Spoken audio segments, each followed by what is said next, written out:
In the past, we've covered a couple of spree killers like Howard Unruh and his walk of death, and also my favorite, Elliot Rogers. These guys wanted to do some more spree killers, so I made a deal and I said, okay, if we're going to do spree killers, we give them 15 minutes and we fucking knock out 3 at once so we don't have to fucking get too upset about it. So this week, we will be covering the Vegas shootings, Charles Starkweather, and the DC snipers. You know you're dealing with a piece of shit when their philosophy on life is one thing about dead people. They're all the same.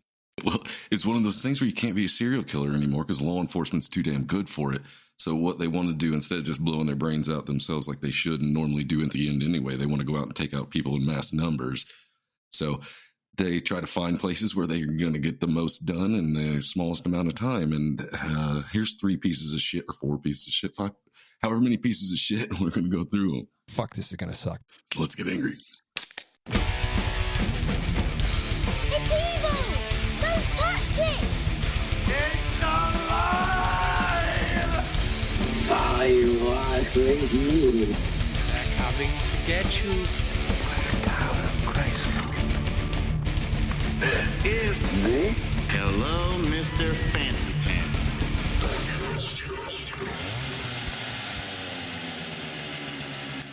Hello, and welcome back to yet another edition of Hello, Mr. Fancy Pants. I'm Zach. Joining me always is Spar. I am Spar, and I'm angry at this episode. Let's have fun.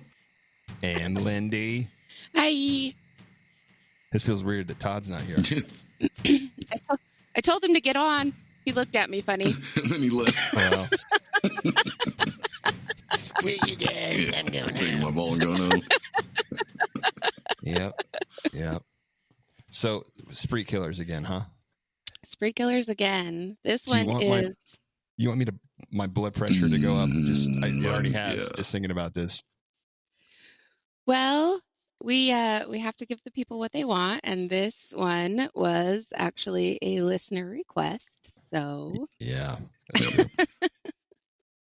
All right, fine. Fuck it. If it's for the people, I guess we better fucking do it. People want to know why, but there's never a why or one that makes sense in the first place anyway. I mean, if you're so fucked up to the point of that you're going to do this, the why doesn't matter because it doesn't make sense to humans. Nobody in their right Right. mind. I mean, it makes 0 sense to anybody in their right mind, you know. people just go off their rockers and they want to go down in history. They don't care how. 24-hour news network's going to throw their name all over the place, and they're going to be famous. Well, it's a great way to go down in history, like down the toilet in history. I'm reminded of fucking the movie Seven. Brad Pitt, he's like, you're a fucking TV show, man. You're a fucking T-shirt at best. Piece of shit. Yeah. Good shit. Well, fuck it. Let's do this. Who wants to go first? I think Matt should go go first first? because he's got the most kills. This piece of shit certainly does. Okay. Definitely the Stephen biggest body count. Paddock. From September 25th to October 1st, he spent 7 days at the Mandalay Bay Hotel and Casino. But In Las Vegas. But while he was there, he was leaving. He was going back and forth because he lived in Mesquite, which was about an hour drive from there. He also, I found this out and I was like crazy. He also had a room at the Ogden where another concert was going on called the Life is Beautiful Festival. So he was casing both of these places and making numerous trips back and forth. So this dude was fucking setting up, and he was like, "Well, whichever one's bigger, that's the one I'm going to." He wanted the numbers. Fuck. I think that's it. And I'm sitting there watching these videos, like, you know, after the fact, everything's done, and they've got all these video because it's a fucking casino. I mean, almost every square inch of it's videoed, you know. And he's just walking around casual, gambling, eating, sitting down to dinner, talking to people. He would show up. And apparently he was a high roller here, like high enough roller that he came in with bags And normally you show up, they'll valet your car, take your bags up to your room. He wanted to stay with his bags, and they said that wasn't unusual. What was unusual was the amount of fucking bags that he brought up. Because in the 7 days that he was here, he brought up at least 21 suitcases, a box, and a few other bags. And then every day that he left, he took 2 suitcases with him, left, and came back with the 2 suitcases again. Whoa. So I'm assuming magazines, ammo. He's hauling ammo in. Yeah. So it's one of those things where you're like, thank God he didn't be able to do that, then get out of there and go to the other one, or do the other one and get out of there and be able to go do the next, which is probably his plan. Mm-hmm.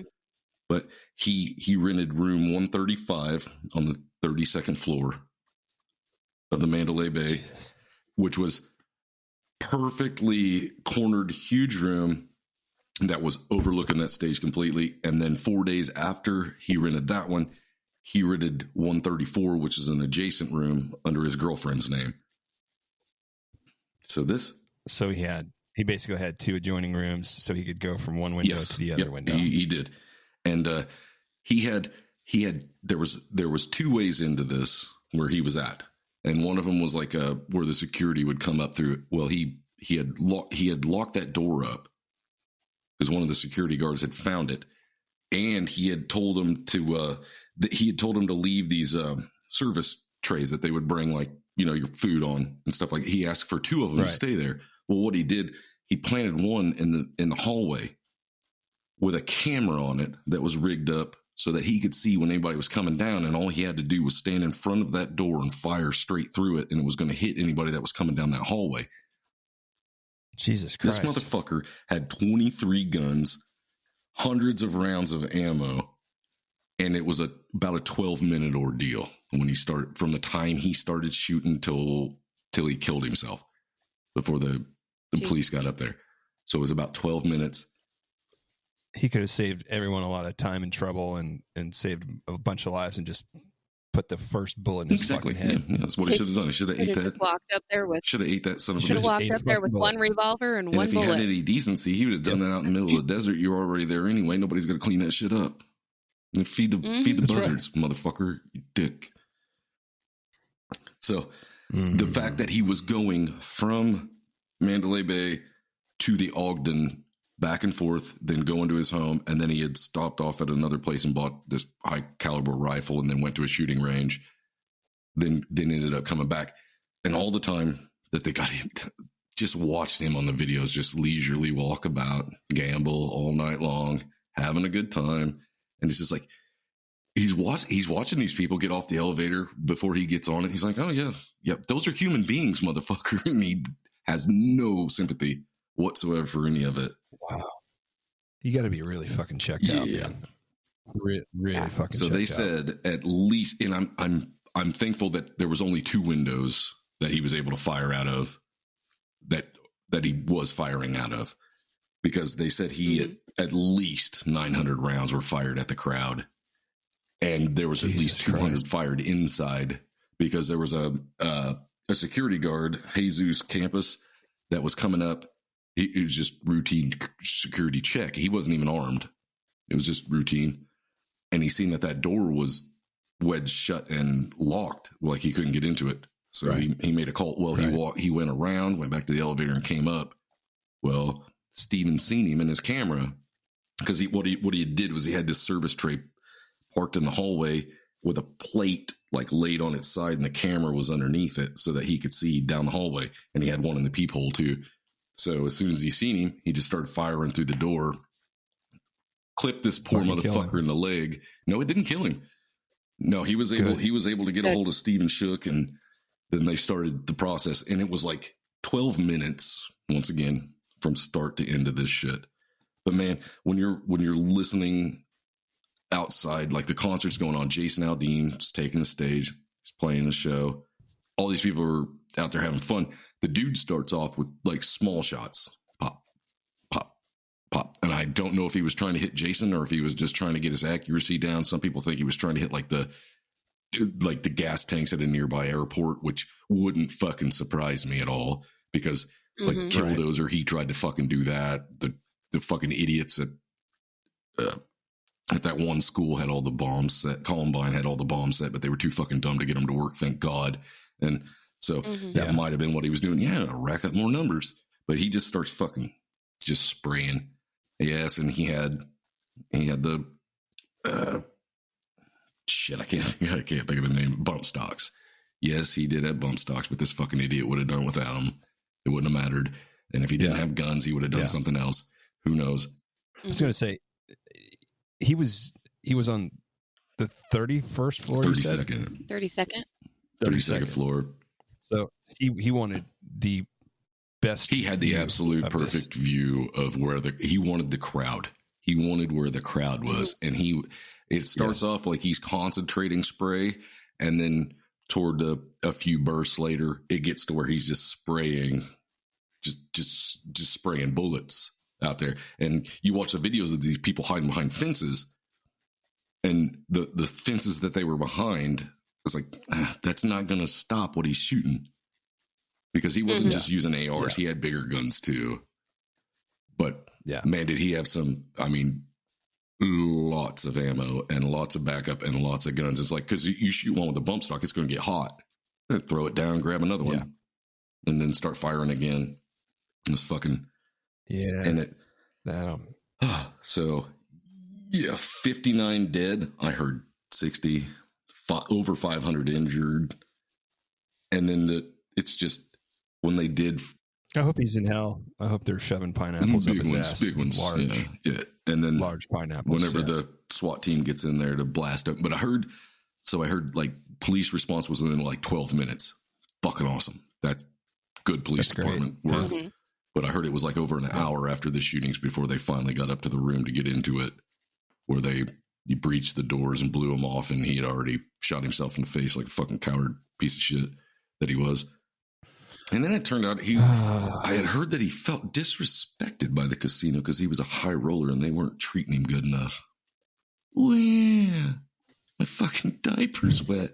I need to kill 60 fucking people and ruin thousands of people's lives. Sounds like he could use some Elliot Rodgers baby wipes. He fucking could. And they were like, well, why'd he do it? Well, who gives a fuck? He's a piece of shit. I'm only going to say his name once. Did they say how long he had, like, were they able to figure out how long he had planned this for? Or he was there for 7 days. So, but he had already had the plan, because I think the Life is Beautiful festival was earlier. So it was kind of one of those things where he was like, okay, I got this plan. I'm going to do this. Doesn't matter. I'm insane as fuck, clearly. And I'm just going to go kill as many people as I can before I take my own life, because I'm a bitch and tired of living, I suppose. I don't know. But because you would think that with as much ammunition, magazines, ammunition, the guns that he had. He was certainly planning on something. I just don't know how long it was that he was planning on doing it. And the dude was wealthy. I mean, he was wealthy. He was gambling thousands of dollars into those machines and had enough money to buy 23 rifles. That's not cheap. Yeah. All that ammo? No. That's not cheap. All that ammo. Yeah. And 7 days hauling shit in and out. That's 7 days to fucking talk yourself out of it. No, 7 days of ramping it up and making sure. I want to know which festival is going to be bigger so that I can take out more people. His whole desire was to kill himself. He just wanted to be famous or get out some of his aggression before he did it. I mean, the dude wanted to die, but he wanted to take as many people with him as he could, which is the sad thing with most of these spree killer motherfuckers that do this kind of shit. Well, maybe they should just, if he wanted to be a martyr, maybe we should have just fucking put up a cross and fucking put him on it and lit it on fire. Yeah. Try that in a small town. It was the Route 91 festival. Was the one that he had chose to go after. And the video footage of that. It's horrendous. It's so hard to watch. It's devastating. Yeah. So hard to watch. Every time we do this shit, I just feel a little more numb inside when we talk about these. Well, well, America's getting numb to it because it happens so fucking often. Yeah, that's sad. But I think we might have a new king of the asshole pieces of shit here. I mean, this guy's yes, a real fucking there winner. are this. It's not like you're not firing into a pit of pedophiles. You're firing into there's families down there that brought their children to go watch this fucking show to have a good time, and this fucking jackass, because he felt disrespected for whatever fucking reason, just feels like I need to just unload. Right. And then the fact that he had set it up the way that he did, got both rooms. He made sure they were in a corner, locked off one door. Only one way to get me. There's only one way to get in here to get me. And when you do it, I'm going to fire at you. So I'm killing as many fucking people as I can before I go out. That was his whole mentality. That was it. Man. That's disgusting. Stephen Paddock. Piece of shit. Piece of shit. So yeah, all those families out there that had to deal with that shit. There's videos of them. They're all like laying down. They're like laying down, trying to stay out of the way of fire. Some guy right next to him gets shot, and they're trying to do CPR on him while that dude's still unloading, just fucking spraying bullets in there. It's just like and people trying to people trying to cover other people. Yeah. Fuck that guy. Yeah, I remember watching that. I remember watching that videos of that, and it was just, it's absolutely heartbreaking. Yeah. Heartbreaking. None of those people did anything at all, except, just buy tickets to go see a festival. And that's why I don't go to country concerts anymore, people. That's won't do it. Rule number one. And that was another thing, though. Jennifer's sitting there watching it with me today, and her and Kimber just went to a Morgan Wallen show like a couple weekends ago. She was like, "Oh shit!" I was like, "Oh no!" I was like, "Now you're gonna be afraid. Let's go to anywhere anymore because there's one fucking." Well, there's a few assholes, but I'm glad that we started this after the festival I just went to, because I probably would have been like, tickets for sale. Tickets for sale. Anyway. Kimber, not going. Kimber just went to another show last night to watch Buy Me a Boat. I can't think of his name. Right. Chris Jensen. Yeah, she went and watched Chris Jensen last night. So it's like, now you hear stuff like this and you're just like, fuck, but you can't live scared either. So you do still have to live your life. It's just the world's getting crazier and crazier. I mean, I drive many places, and I keep a Glock in my vehicle because it's like, I don't know. You never know. Yeah. I hope I never need it. I hope it's there for no fucking reason whatsoever, but it is fucking there. Yes. Yeah. Well, you gotta take the baddies out the same way they're taking you out. It's fucking, I don't know what else you're gonna do. You can talking him out of it. Fucking dude's lost his shit. Yeah. Oh, fuck that guy. Mm-hmm. All right. Right up the ass with a pineapple. On to the next piece of shit. Yeah. More pieces of shit. Then let's flush this turd. Let's flush these turds. Yeah. All right. I took a dive on the DC snipers, which I remember. Yes. This is back in like the fall of 2002. So I clearly remember it was kind of a scary time. It was right after 9/11. You know, for a minute they thought this could be a terrorist attacks, but these guys. Some people say they're not spree killers, but according to the FBI's, guideline on spree killers versus serial killers, they fit the spree category because they just kept killing until they till they were caught. Basically, it wasn't like methodically planned out, And there wasn't a break. There wasn't like a break period. No breaks. Yeah, no cooling. So they just kept going. They would just move so that they wouldn't get caught. But there was no breaks. They were just Okay, so that would be why it was spree, because I think the serial killing is like you kill and then you take a break, and you kill and you take a break, and then eventually you hit your rage stage or whatever where you can't quit. Fucking Ted Bundy out. Yeah, go into a sorority. Yeah. It's continued premeditation. Yeah. Now, these two guys, one was named John Al Muhammad, and then he had this kid that was basically, he took this kid in as like his son. So he was the father figure to this kid named Lee Boyd Malvo. And they met right around the time, right after he had, right after John Allen Muhammad had left his wife and taken their children out of the country. And basically, I think he was really good at making falsified papers, like visa papers, passports, and shit like that for people. And he met this young man when he was making a falsified document for Lee Boyd's mother. And he was left alone after his mom left the country. I think it was in Antigua. And then, so Lee went to stay with John because, you know, he knew him and he trusted him. So for a period, he lived with John and John's children until John kind of got caught doing all this illegal shit. So at that point, John has to return to the States, and he brings Lee with him and drops off. Lee takes his kids, tries to get them enrolled into school, and then he finds out that his wife has basically filed a report, and now the children are taken away from him, and his wife disappears with the kids. My God!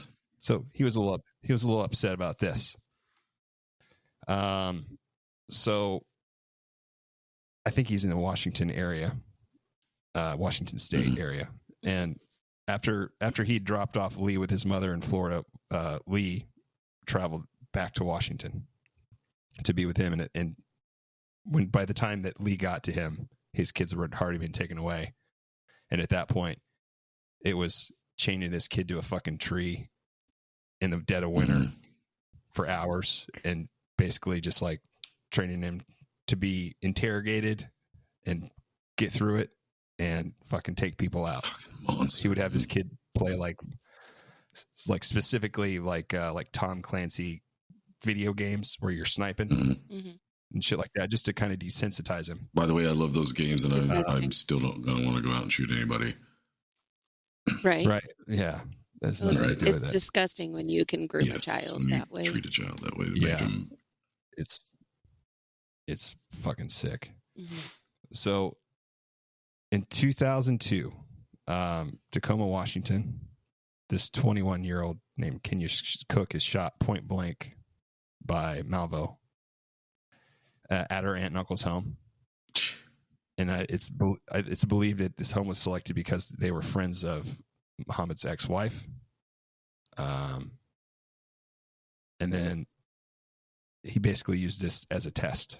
Jeez. This is before the spree killings take place. Sake. And then that summer, they go on a shooting spree through LA, Tucson, Clearwater, Florida, Denton, Alabama. Because this is bad, because it's like that first one, that's 2 lives gone, not just the one, because that boy is fucking done after that. Like, we're not even completely desensitized to this shit. We make jokes about it because it's the only way we can get through it and try to get through it. But if you can get desensitized to killing somebody, you are done. It's just, Oh yeah. He was a really good shot. He was in the Gulf War, and I think he was probably desensitized because of that. So I think he was fully capable of doing this. And just need to be told who the enemy is. And then once you get that in their head far enough, then training takes over. Yeah.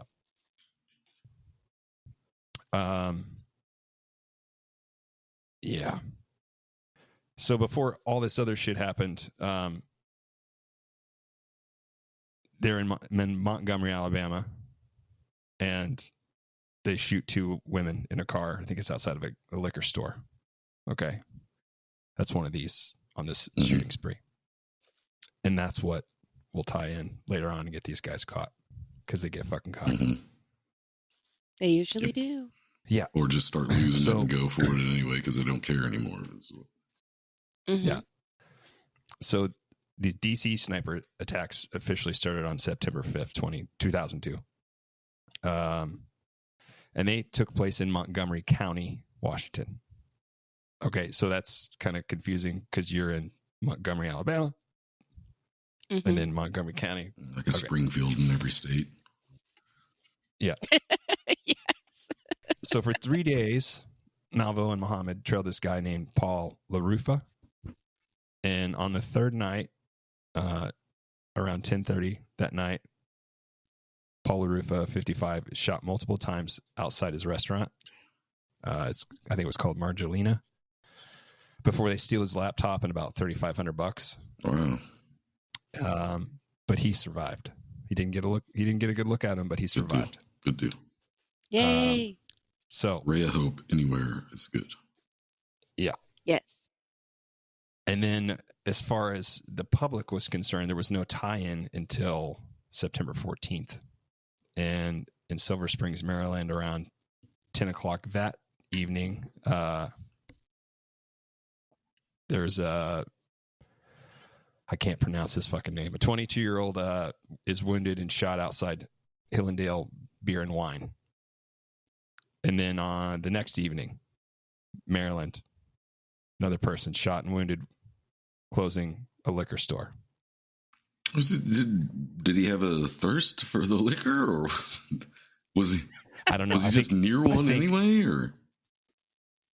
I think when they, I'll explain this Okay. later. This is completely random. They were wherever. fucking taking shots at people. Yeah, anytime they could get a shot in, they would. That's get away. fucking terrifying. Yeah. So October 2nd, the first shot in the DC rampage was believed to have been fired about 5:20 p.m. into a Michael's craft store in Aspen Hills. Less than an hour after that, they got the first fatality with James D. Martin walking outside a Shoppers Food Warehouse in Wheaton. Just minding his own business. Gets hit by. Yep. All these people were, man. And these are fucking kids here, too. There's some kids in this. The very next day, October 3rd, they claimed 4 more people in Montgomery County. James Sonny Buchanan Jr., 39, mowing the lawn. Primker A. Is it Wallaker? What 54, fucking pumping gas in his what cab. set you off about Sarah a motherfucker Ramos. mowing his yard? 34, as she sat on a bench near a retirement community. Lori Lewis Riviera, 25, as she was vacuuming out her car. Fucking monsters, man. Man, you're already dealing with the daunting task of vacuuming out your fucking car, and then you get shot. What a way to go, right? Later that night, they shoot Pascal Charlotte, 72. Of course, because that 72-year-old woman wronged him. Standing in an intersection, Georgia Avenue Northwest and Kalamia Road Northwest. That's what's so scary about this. If you're just plucking off random people and driving miles and miles and miles away and then plucking off random people and just keep going, that's that's hard. I mean, Yeah. And, everybody's freaked out because they're thinking this could be like another terrorist attack. They're thinking it's numerous people, right? Yeah. Yep. Mm-hmm. Yeah. So the next day, let's see, around 2:30 p.m., October 4th, in Fredericksburg, Virginia. So they're moving around. Yeah. Caroline Sewell, 43, wounded loading bags into her minivan at a Michael's. And then nothing for 3 days. So they just needed a rest, reload. Probably. Yeah. Clean the gun. Probably mad at him on a terrible shape. shot and him to get back out to the range and practice or set up some cans or something. Fucking.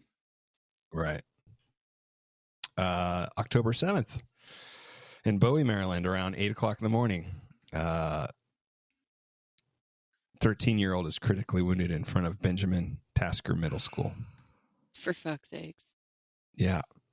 And then on the 9th of October, this is fucking, it's sad and sick. 53-year-old Dean Myers is killed at a gas station after filling his car with gas. And then 2 days later on October 11th in Fredericksburg, Virginia, around 9:30 a.m., 53-year-old male is shot at an Exxon station filling up his car with gas. What the fuck? Liquor stores to gas stations. And then elementary school. At this point, the authorities shut down entrance ramps to like I-95 and Route 1, just searching the area because they get a description of a white cargo van. So now they think they're looking for a white cargo van, but turns out not even close. It's just it's a bad lead. Mm-hmm. And then 3 days following that, in Falls Church, Virginia, around 9 p.m., Linda Franklin, 47, an FBI analyst, is killed loading her car at Home Depot. Shot in the head. Fuck. Yeah.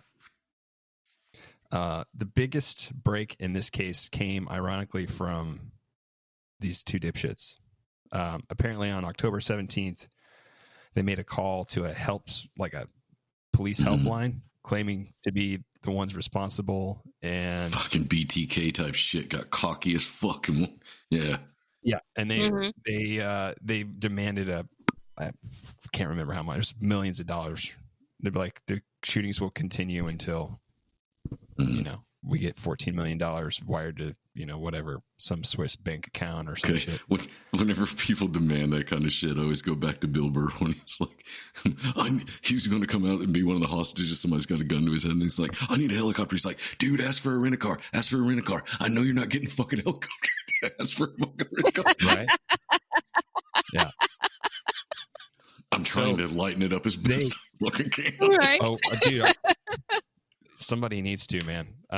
These dipshits actually call back to the helpline again.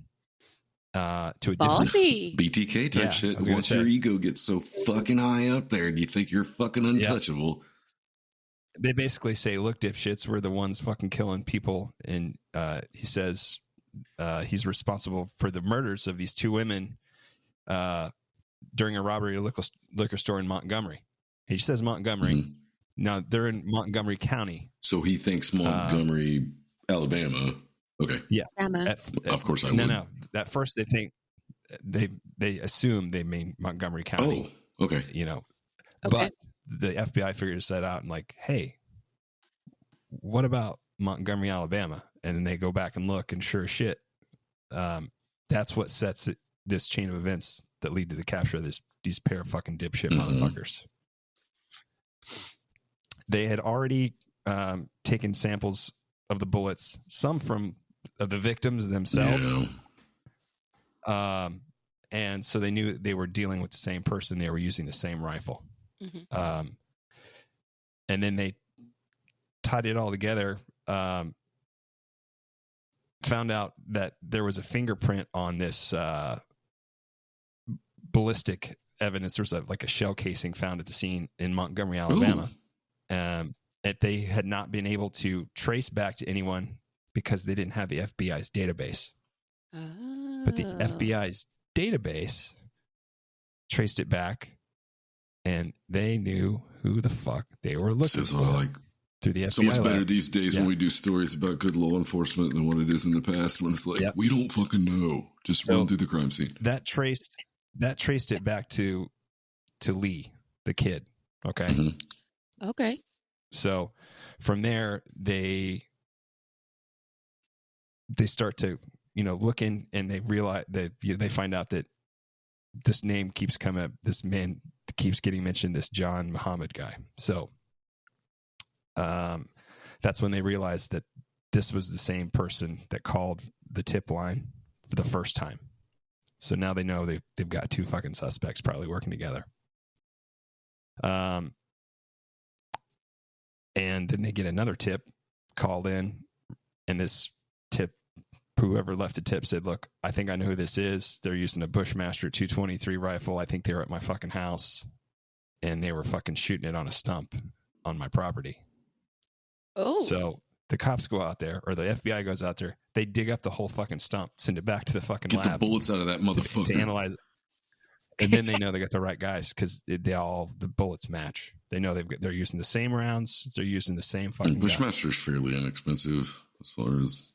Yeah. But I mean, I don't know. I lost all mine in a boating accident, but. Well, I mean, you can still look them up on the prices or whatever. Nothing against looking up the cost of a gun. So that's all. That's all these little events happen around the 14th. And the same day on the 17th, that's when they kind of tie all this stuff together.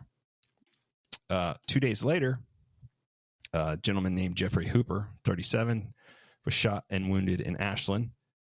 Police find another shell casing and a message tacked to a tree, multi-page letter accusing the police of ineptitude, demanding $10 million, and threatening more killings.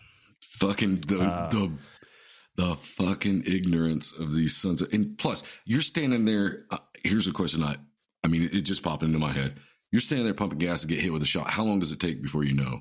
Did you think that was a mosquito? Did you think it was a bee sting before you realize what? Was that just a spasm? What the fuck just happened? You're dead probably before you know if they hit. But that one wasn't major, a fatal hit. That's why I'm wondering if it like in and out, because if they're using Full Metal Jackets, those just keep flying. So it was just stated that they were lighter rounds, so they tended to break up. So they were using like a more of a varmint round or hollow point, which would those will be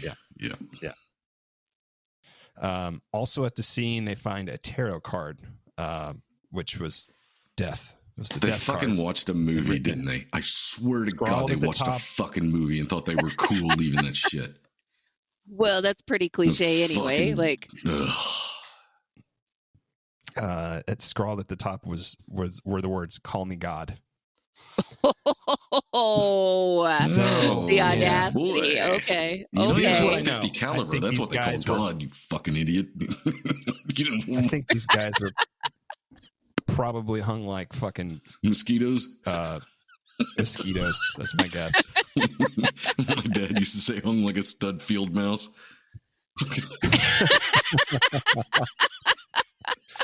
Oh shit. All right, so on the 20th, the following day, they get a couple more phone calls and more people calling in, lots of people that they don't know what the fuck they're talking about. Yeah, same thing. Well, the crazies come out and be like, I want to be famous for this, but I don't really want to do it. So they're less crazy than fucking assholes that are doing it, but they're really fucking shit up. Right. On the 21st, another lady calls in and she says she remembers seeing a dark colored Chevy Caprice without its lights on speeding away from one of these scenes. Mm-hmm. So they think, okay, maybe we have that's another possibility. So they start looking into it. On October 22nd, another male, 35, was shot and killed in Aspen Hills. And they find another letter. But the same day they found out that Muhammad had registered a blue Chevy Caprice with the license plates of NDA 21Z in New Jersey. And then they give that information to all. I figured out his license plate. So did you say NDA? No dick available. No. Exactly. No dick available. Customized license plates for this asshole.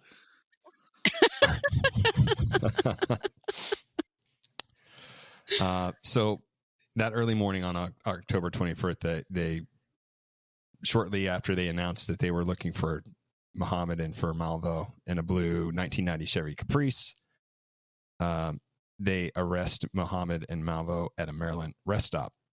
I guess a truck driver had noticed them.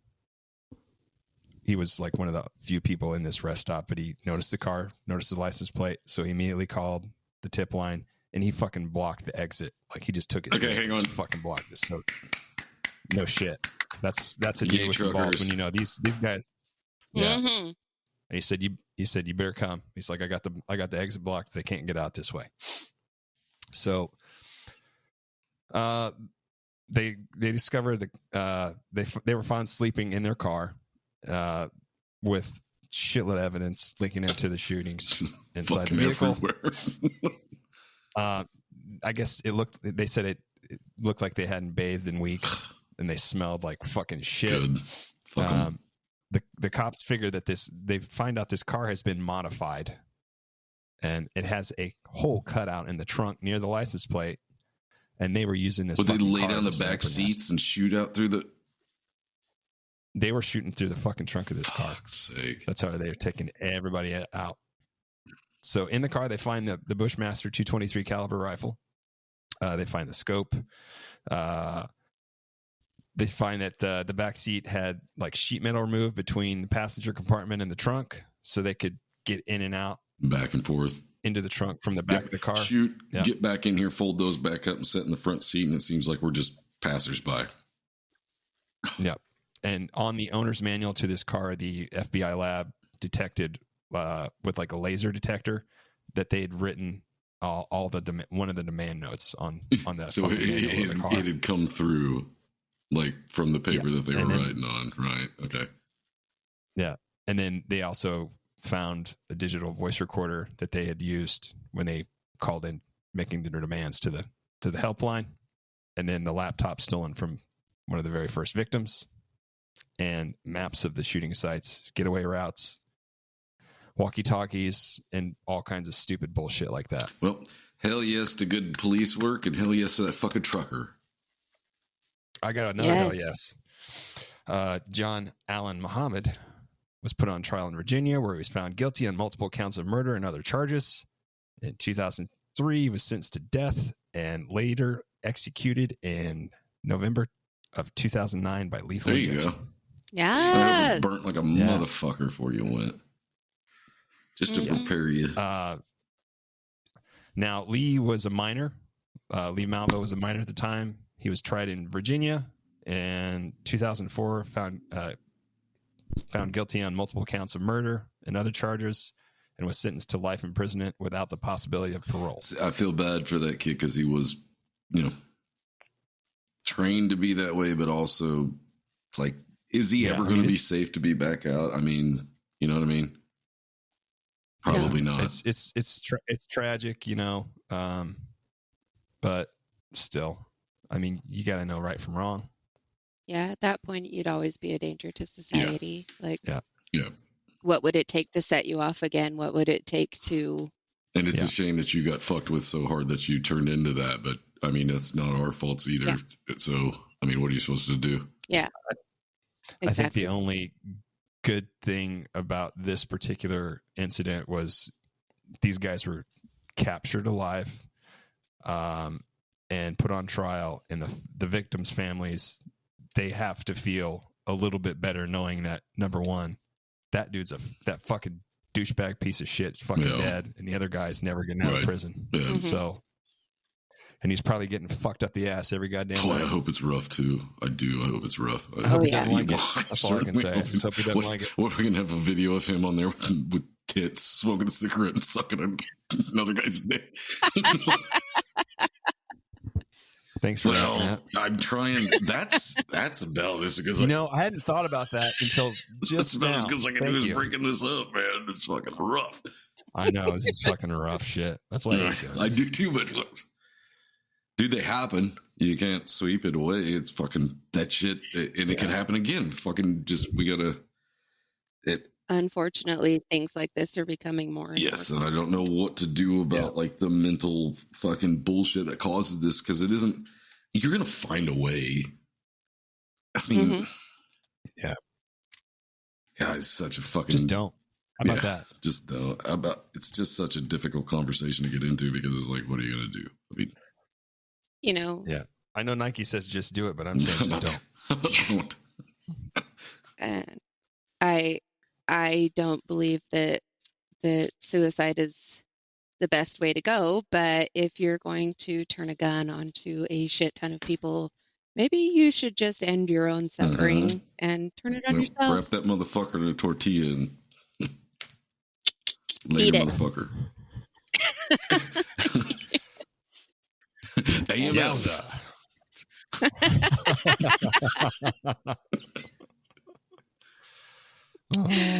Well, guys, Zach, are you?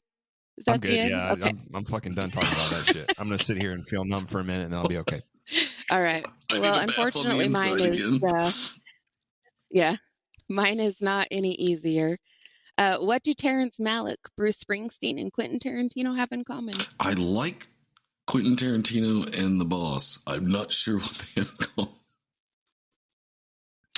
They have Charles Starkweather and Carol Ann Fugate in common. They do.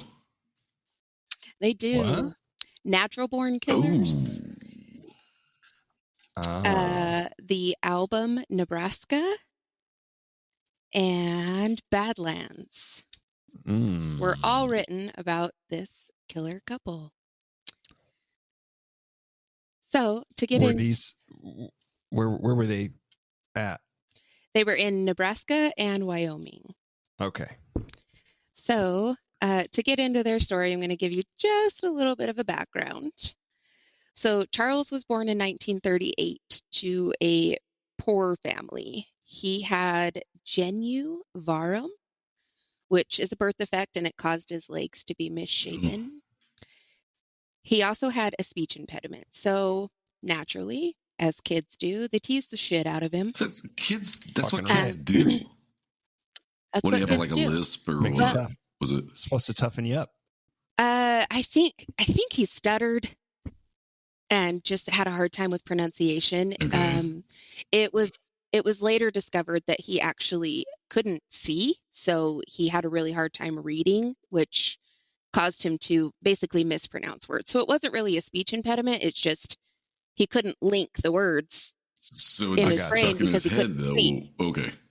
All right. The way Yeah. you learn, and then he was learning. Okay. So he was a real Einstein, is what you're saying. Yeah, yeah. So he Charles fucked his got cousin? What? Okay. So as Charles got older, he actually decided that he was sick of it and he became the bully. He fought anything and everyone and just was. So we're going back to this fucking micro penis thing again. I Yeah. want to Yep. dot your eye, Bill. We. I'm going to steal your bike. We're not making fun of stutters. We're making fun of this particular piece of shit, by the way. Yes. So Charles dropped out of school his senior year, but that year, one of his buddies introduced Charles to Carol Ann Fugate, and that was in 1956. Okay, I got a Misfit song in the head when you said Carol Ann because I'm reminded of the Poltergeist now. So, okay. Sorry. So Charles was 18. You're good. Charles was 18 and Carol was 13. That's scary. Why? How many fucking stories have we done? Once again, it goes back to the fact that this guy probably didn't have had the mind of probably a 10-year-old. Okay, so they clicked mentally. Maybe I'm gonna say it again. is what it was. Micropenis. But you're still a Micropenis. fucking grown man at that age, and that's a child. So mentally, Well, here's the thing. Ladies, if a man cannot get a female his own age, there is a problem. That is a red fucking flag. Walk away. Actually, if you're in your 20s, you want one older than you anyway. Keep your ass out of fucking trouble. So start fucking look up, boys. That's pretty fun. Right? The more you know. Ding, ding, ding. So Charles took a job at a newspaper warehouse that was close to Carol Ann's school, her junior high school, so that he could see her every day. Oh my God. I want to throw this computer across the room right now. Hey, baby, Right. I was just over here checking out these bikes on the bike rack, and I thought I'd come over and say, hi to you. You look pretty today. And your Dora the Explorer backpack. So Charles I got some was teaching. pizza rolls.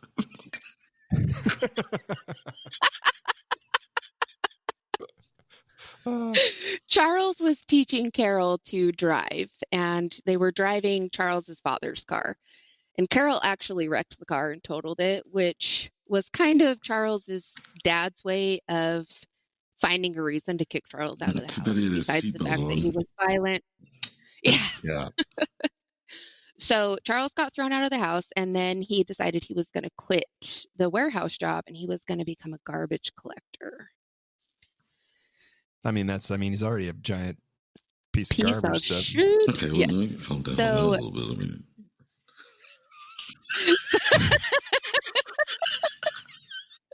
So Charles committed his first murder in November of 1957. He went into a gas station and he found a stuffed dog that he wanted to get for Carol as a gift. And Robert Colvert was the attendant. Are you telling me he fucking killed somebody over a fucking stuffed animal? Yes, I am. Oh my God. Yes. Was he? It takes a special kind of retard to do something like that. I wonder if he was wanting to do the theater popcorn bucket trick with it. No, pet the animal. He got a hole in the back of it. No, just pet the doggy. Now I'm scared to ask this next question. Don't stop. I'm kind of scared to ask this next question, but he was not by chance left-handed in college, was he? I don't think so. Just Checking it out. just a piece of shit. Stupid. Yeah. All right. Okay, I I was feel going to better. say, you can't say that anymore because it sounds gay.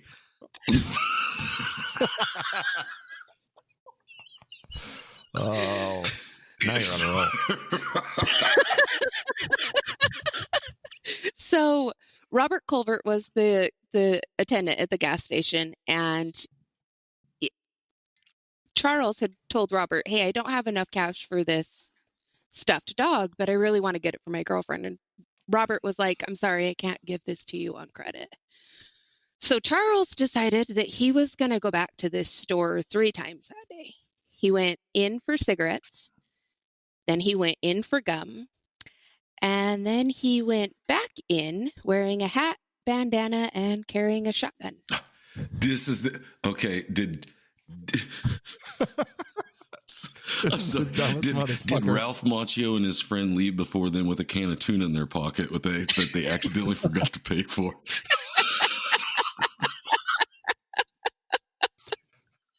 So, Hey, Charles, I think the two of youths. What's that? The Utes. The two of youths. Oh, you were serious about that?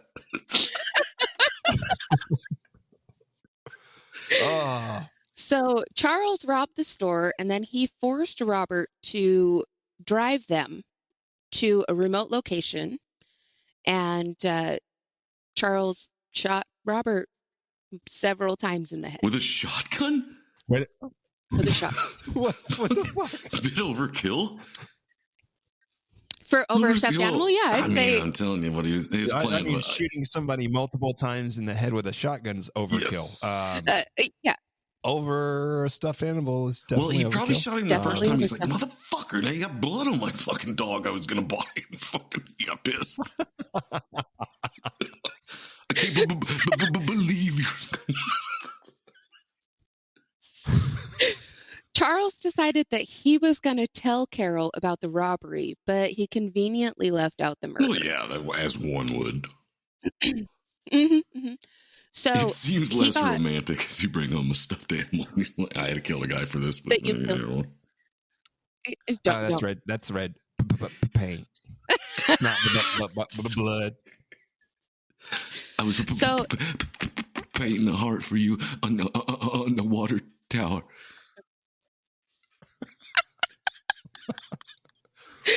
So Oh man, we're going to hell. Go on. I got to do something. It's too much. I know. Charles had gotten several complaints to his bosses at the garbage company. People were like, he was telling people to, fuck off or go to hell, or if something was going on with their garbage can, like, the wind had knocked it over or something, he was going to their doors and, being violent. You should be watching for this. You should be picking these garbage cans back up. I'm Whatever. pretty cool, man, but I can't control the weather. Yeah, exactly. So Charles ended up losing his job. Shocker. Naturally, he was also evicted from his residence because he couldn't pay his rent, his bills, or anything. So on January 21st, 1958, he headed to Carol's home, and he was armed with a shotgun.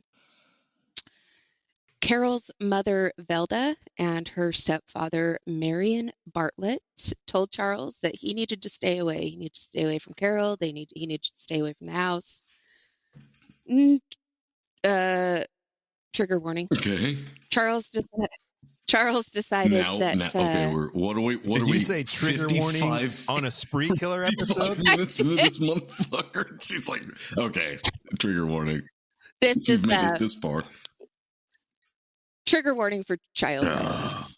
Okay. So Charles decided to shoot both of Carol Ann's parents, and then he stabbed and strangled their 2-year-old daughter, Betty. He was pissed off because she was way more intelligent than him.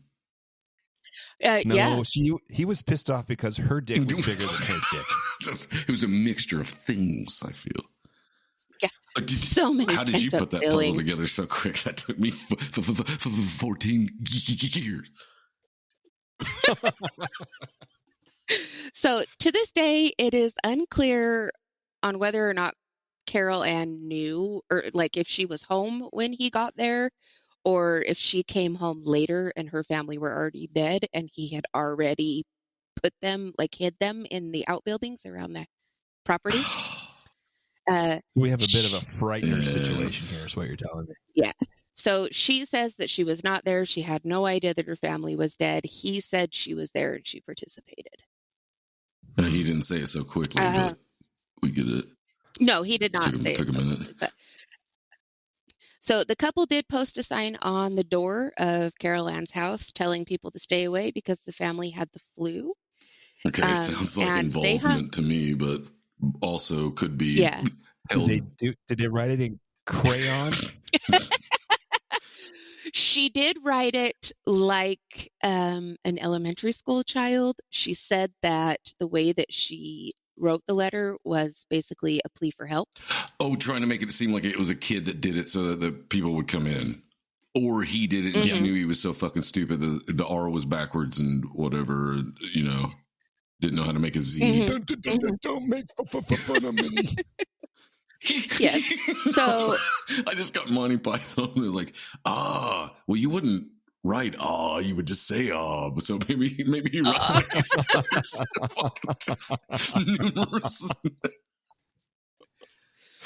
So Carol's grandma showed up and she told them, like, listen, if you don't let me in, I'm going to call the police. So they wouldn't let her in. She left. She went and called the police. By the time the police showed up, the house was vacant, but it was in order. So there was no blood anywhere. There was nothing weird. So the police they were like, oh, well, they've left. Okay, so she had to be helping right because this motherfucker wasn't smart enough to do any of that shit. No fucking way. I think she was helping. Well, a couple days later, Charles' brother... I think you're leaving out a key person that probably helped them clean this whole place up. Let's not forget about Mr. Clean. Mm-hmm. Oh. Magic erasers. Yes. They will do clean. Spit it out, Junior. So a couple days later, Charles' brother Rodney and his friend Bob searched Carol Ann's house, and they actually found the bodies. So an alert was posted and put out for did they Charles. Say where they found Carol's these arrest. bodies? Yeah, they were in. So one of the bodies was in the chicken coop, and then they had a couple of sheds. Oh, outbuildings. They stashed them in. Yeah, the outbuildings. Okay.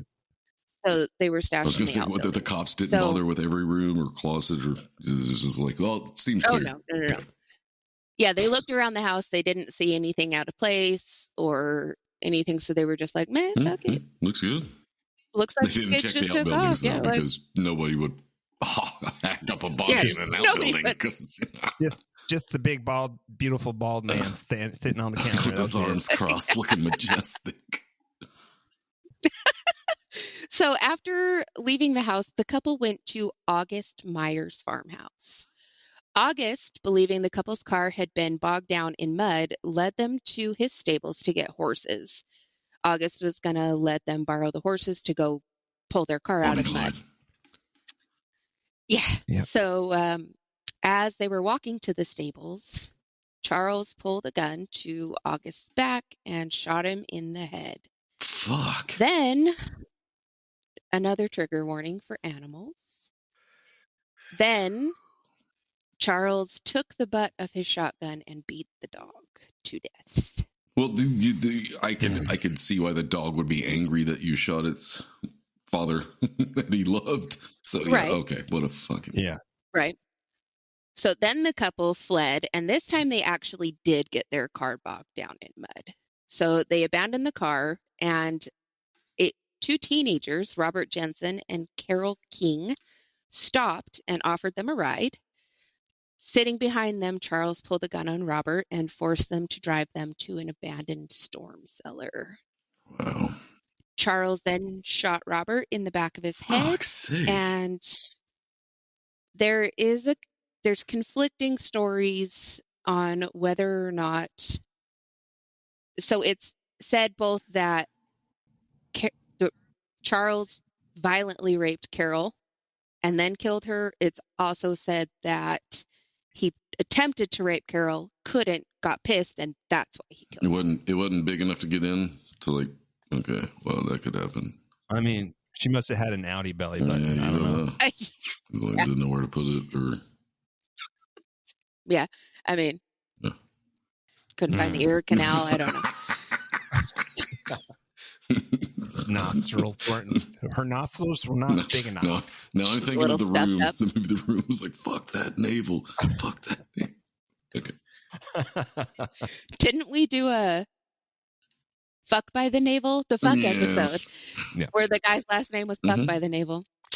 So Charles and Carol took Robert's car and headed to Lincoln, Nebraska. They invaded the home of Chester and Clara Ward.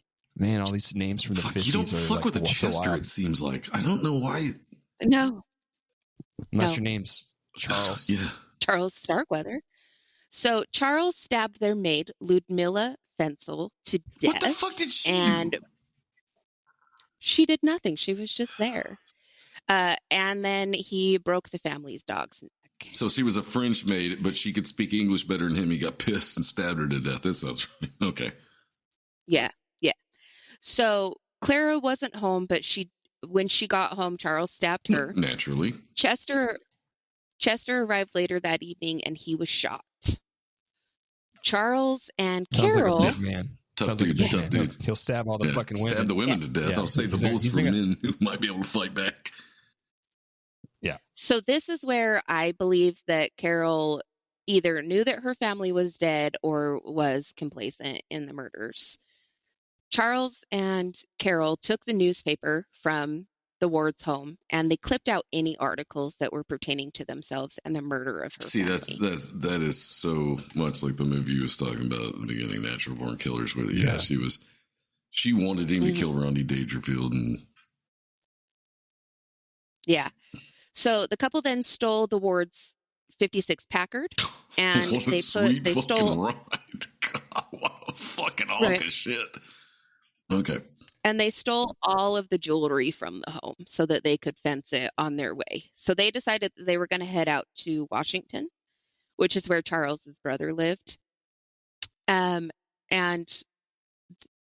it didn't take very long for police to figure out that something had gone down in this wealthy neighborhood in Nebraska. So they found the home that had been invaded and set up a house-to-house search for the couple. And then when they didn't And find Mr. Clean? anything, Mhm. yes. Okay. And when they didn't find anything, they set up a block-by-block search of Lincoln. So, but the pair had already gotten further away than that. So about 10 hours later, Charles realized that the Packard was going to be hot. Like the couple that they killed was going to have been found by now. This is a flashy car. It's brand new. So, flashy cars police are a bit looking of for an what you're saying. exaggeration for the Packard. well, for the time. So for a Um, stuttering micro penis piece of It's a shit, crappy car. he might have actually had one good idea. It's Yeah. like maybe we should ditch this car. Hope that Yeah. was a good idea. So- Yeah, ditch that car. Yes, please. So they stopped a little while later because on their way, just off the highway in Douglas, Wyoming, there was a Buick sitting off to the side of the Mhm. highway. The owner of the Buick, Merle Collison, was napping inside the car. Charles tapped the window to wake up Merle and told him to get out. Merle looked at him and refused to get out of the car. Probably looked at him So real funny and be like, "What'd you say, stupid?" And he ended up being said, He said he didn't have out. time. He was just like, no. So when Merle refused, Charles fired his shotgun through the side window several That'll do it. times and killed Merle. Yeah. So That's Merle's- not an inconspicuous looking fucking Buick now, is it? right, just got, All bullet. right. I take back holes the good through the- idea thing. Yeah. It's- The Buick's better yeah. than what he was driving, but still, you got red splatter all over Yeah. it. And it's fucking. Well, the Buick had this newfangled contraption in it called a parking brake. And And Charles had no fucking clue how to undo this all thing. right, okay, I have to break it up a little bit here because I got to go back to one of my favorite comedians who said that he would rent cars on occasion. Well, sometimes he didn't know the cars, so he said, "Yeah, they have what is called an emergency brake, but I didn't know it was an emergency brake. That doesn't say much for me as a driver, but it doesn't say much for the emergency brake." He goes, "It should be called an emergency make the car smell funny lever." Mitch Hedberg, everybody. yes. So as Charles is trying to get this car going and figure out why the hell it keeps stalling, 'Cause he's a fucking idiot. a gentleman named Joe Sprinkle Are was you fucking driving. kidding me with that? Do we have a sprinkle in a past episode? I know we had a sprinkle. We do now.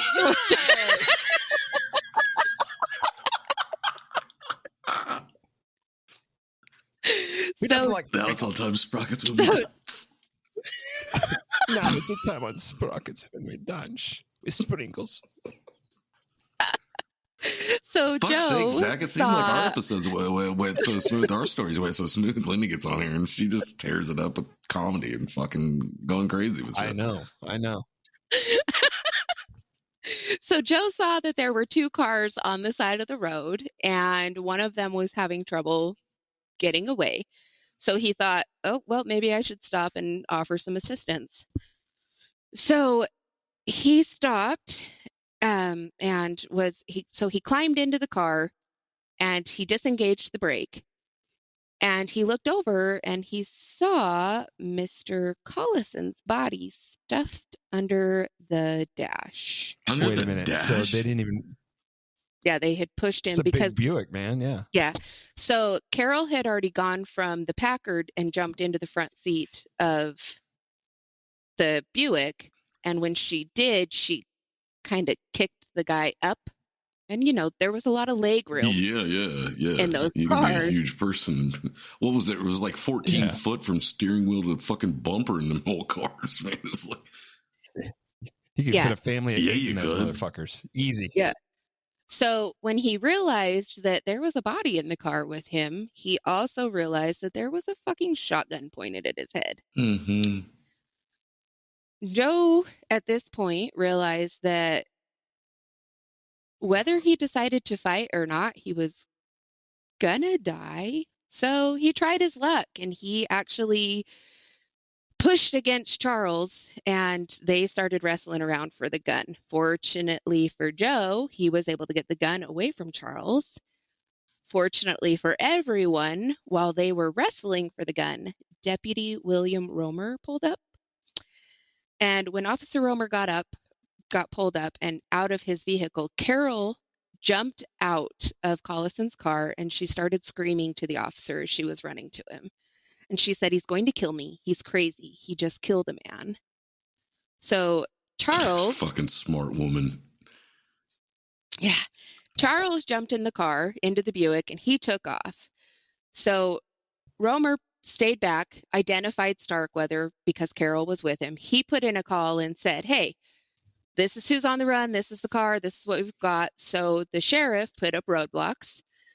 And then Deputy Romer, Chief Ainsley, and Sheriff Heflin started chasing Charles.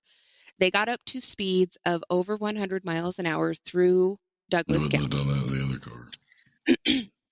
So Charles blew through the roadblocks, and Sheriff Heflin was actually able to fire off a shot, and it shattered the rear window, which sprayed glass, which hit Charles. It nicked his ear, his neck, and down his shoulder. Not as bad as what was it from Bonnie and Clyde? Yeah. Or Clyde's brother's wife got a face full of it fucking right in her eyes. Blanche all over broken glass and shit. Yeah. So Charles, believing that he had been cut so bad that he was bleeding to death from these nicks, he slammed on the brakes and brought the car to a skidding stop. He got out of the car and surrendered. What a fucking pussy. Sheriff Heflin told him he was barely cut and that he was a yellow son of a bitch. And he was fucking damn right with it. He could have kept going. I mean, he could have kept going. I'm glad he was so fucking dumb. I mean, bleeding. They said that the nicks were no worse than you would have got from shaving your face and cutting yourself. Wow. Yeah, that sounds like a fucking idiot. Yeah, that's about what we're dealing with right sounds there. Like that. And that sounds like a I'll tell you what, that bitch needs to be. I guarantee it was the same thing with Bonnie and Clyde. Where he's like, if we get caught, you tell him that I had kidnapped you and you were forced to be here, because it sounds like run for a distraction, basically, to say, oh, he's kidnapped me so I can get the fuck away. Well, they did at first. Charles stuck to the story that she had tried to get away a few times, that he was holding her hostage. It took him 3 seconds to realize she was too smart to be held captive by this fucking idiot. Yeah, then he changed his story and said, no, she was a willing participant. She actually assisted in quite a few of these killings, blah, blah, blah, blah, blah. She has maintained her story that, no, she was just afraid of him. She was abducted. She had no idea that her family was killed. However... So she's actually got a fucking brain. That's bullshit. Well, not only Except for the whole does fact that she got tied up with this dipshit. Not only did she have a brain in her head, she had the newspaper clippings of her family's murder in her fucking pocket. Didn't know about it. I had no idea. I don't know what that old thing. That old trick. How did that get? Where did these come from? She starts playing as stupid as him.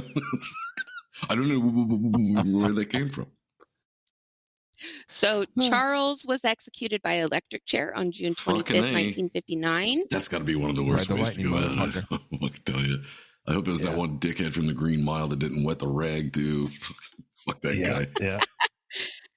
Carol was charged, and she spent almost 18 years in prison. She was released in 1976.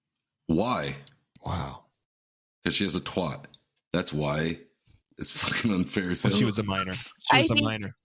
She was a minor, and I think she was able to tell them how many victims there actually were, which the grand total was 11. Story, that guy was a minor, wasn't he?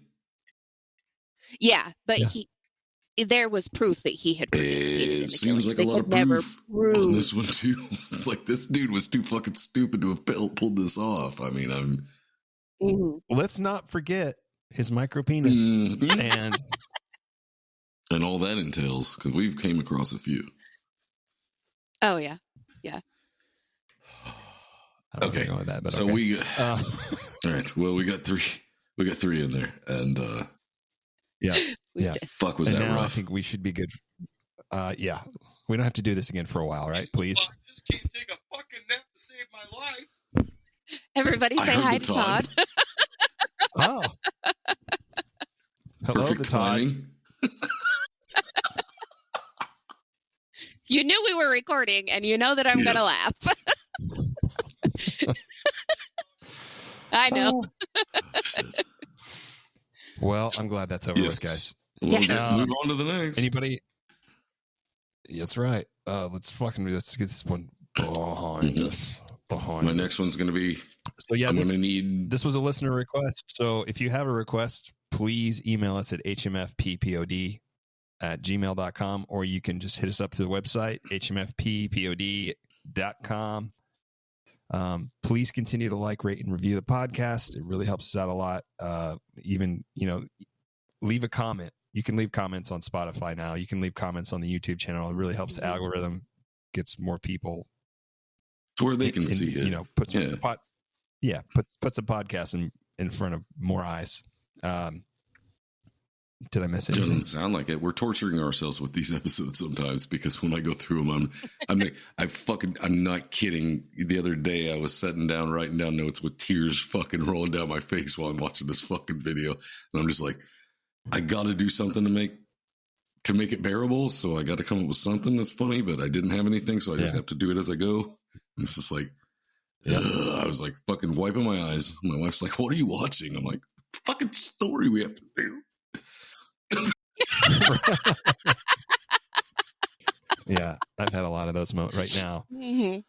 I just I'm ready to get back to some like fucking aliens and cryptids and weird shit. Well, we need to. I can't wait for we got to October. get through some of those before I get back into mine because, I know where you're going.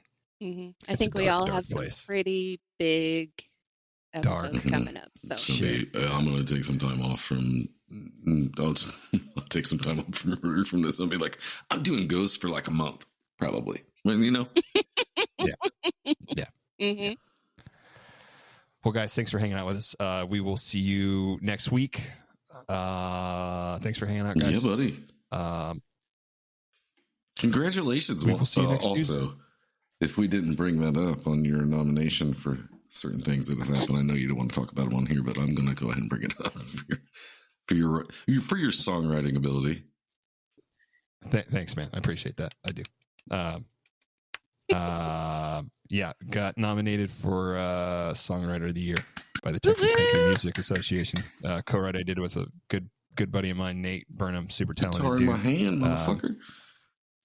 Yeah, you can check it out wherever you stream music. Just or you could check out his website, Nate Burnham, BURNHAM.com.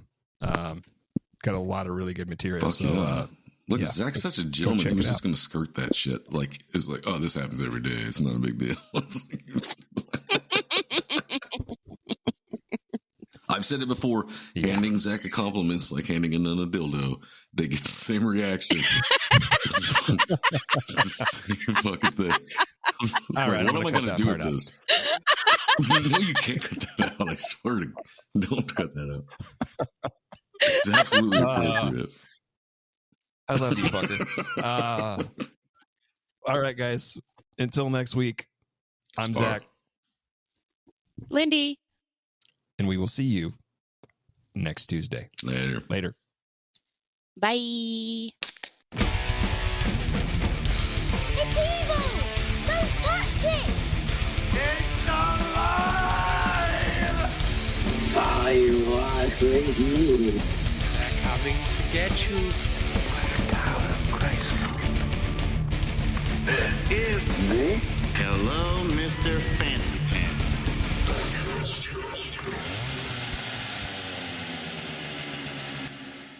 Just because you have the micro penis does not give you permission to go out and shoot people. Fuck you, micro boy. Go back and put some sprinkles on it. Pet the puppy longer. Nine with the puppies.